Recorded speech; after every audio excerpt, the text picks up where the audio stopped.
మా సుఖాలి పీతు పార్వతీదేవి గారు, పవన్ కళ్యాణ్ గారు కేసు పట్టించుకోకుండా మిమ్మల్ని దూరం పెట్టేశారు. ఏమ్మా, ఒకప్పుడు అదే జగన్ దగ్గరికి వెళ్ళేటప్పుడు కనీసం జనాల మూలన నిన్ను తోసారమ్మా. తోసేస్తే 2 లక్షల మంది జనాలను తీసుకొచ్చి మీకోసం పోరాడి ఈ కేసుని బాగా హైలైట్ చేశారు. హైలైట్ చేసిన కాక మీకు 5 ఎకరాలు భూము, 5 సెంట్లు ల్యాండ్ స్థలం, మీ ఆయనకు ఒక ఉద్యోగం, నీకొక ఉద్యోగం. ఏమ్మా, నీ కూతురి కేసు బలంగా ఉండాలంటే మరి ఆ స్థలాలు అవన్నీ తీసుకోకూడదు కదమ్మా. అవి తీసుకుంటే ఏంటి తెలుసా, నీ కూతురు కేసుని నువ్వు కేసు కొట్టేసినట్టే అర్థం.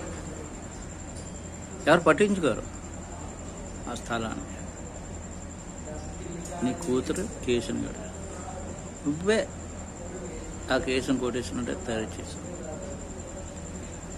మరి 5 ఎకరాల ల్యాండ్ తీసుకున్నావు కదా, తీసుకున్నావు లేదా? 5 సెంట్ల భూమి తీసుకున్నావు లేదా? తీసుకున్నావో లేదా? మీ ఆయనకో జాబు, నీకో జాబు.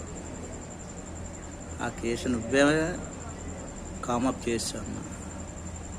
ఎందుకమ్మా ఇప్పుడు మళ్ళీ జగన్ దగ్గరికి కలిసి ఆడ దగ్గర డబ్బులు కొట్టడానికి ఇలా చిల్లర రాజకీయం చేస్తున్నామమ్మా. అదే పవన్ కళ్యాణ్ లేకపోతే ఇక 5 సెంట్లు స్థలం లేదు, 5 ఎకరాల భూమి లేదు, మీ ఆయనకి నీకు ఆ జాబు లేదు. మళ్ళా ఇంకేదో కోరుకుంటున్నామ్మా. మళ్ళా ఇంకేమైనా స్థలాలు, డబ్బు, ల్యాండ్ కావాలమ్మా నీకు. నీ బతుక్కి ఒక అర్థం ఉండాలమ్మా. నువ్వు గట్టిగా పోరాడితే ఆ స్థలాలు, ఆ ల్యాండ్, ఆ ఉద్యోగాలు తీసుకోకూడదు. నీ కూతురికి న్యాయం కావాలన్నప్పుడు అవి ఏమి తీసుకోకూడదు. ఇప్పుడు నువ్వు ధైర్యంగా అడుగుతున్నావు కదా, అవి తీసుకోకుండా అడిగితే అర్థం ఉంది. తీసుకొని అంతా యాక్టింగ్ చేసి మళ్ళీ ఇప్పుడు ఇదో యాక్టింగ్ చేసి ఇదో ల్యాండ్ ఇంట్లో తీసుకున్నాను అమ్మా.